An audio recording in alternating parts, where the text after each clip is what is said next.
Então, agora, dentro do segmento cervical, a gente tem 3 vértebras que são atípicas, tá?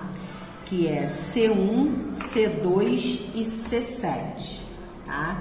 C1 é a vértebra chamada de Atlas, C2 é a vértebra chamada de Axis e C7 é a vértebra chamada de proeminente, tá?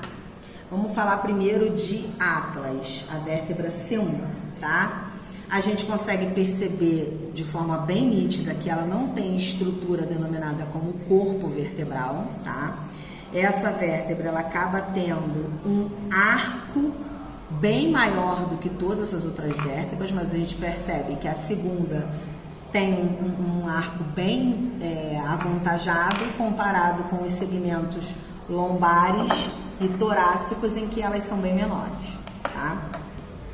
Então, ela tem facetas articulares, que vão ser as facetas de articulação com a região do occipital no crânio, tá? O encaixe aqui não vai ser perfeito, porque elas não pertencem à mesma estrutura, tá? Mas é basicamente assim que elas se articulam, tá? O encaixe não vai ser perfeito porque esse crânio e essa vértebra não são da mesma estrutura, tá? O encaixe seria mais certinho se elas fossem da mesma estrutura, mas literalmente elas encostam assim, tá? E formam uma articulação só de apoio. O crânio praticamente é apoiado em cima das vértebras, tá? Juntando com a C2, a gente consegue ter uma visão melhor de articulação, tá?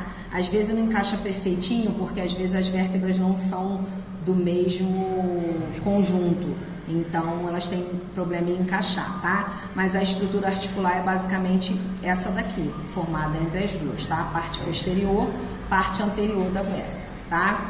Então, esse processo impede que a vértebra deslize, porque o dente de Axis, que é essa estrutura aqui protuberante, ela forma um eixo de fixação tanto desta vértebra, que é a primeira, quanto do próprio crânio, tá? Claro que tendo uma limitação de suporte, tá bom?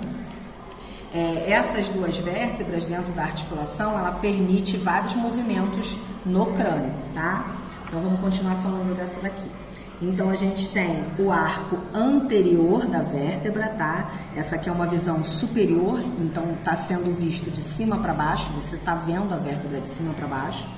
Esse aqui é o arco anterior, tuberosidade anterior, tá? Se eu fizer assim, nessa mesma vista que você tem uma vista superior do processo odontoide, que é como é chamada essa articulação, tá? Processo odontoide, que é a articulação entre Atlas e o dente de Axis. Chama processo odontoide, porque essa região aqui é chamada de dente do Axis, tá? A gente tem o processo transverso, em que a gente tem o forame transverso, que são láteros laterais, cada lado tem o seu, tá? E a parte posterior, em que a gente tem uma tuberosidade posterior, porque essa vértebra não chega a ter um processo espinhoso, ela tem apenas uma tuberosidade posterior, tá? E o processo articular superior, e agora virando processo articular inferior, tá? Às vezes chamada de facetas articulares também.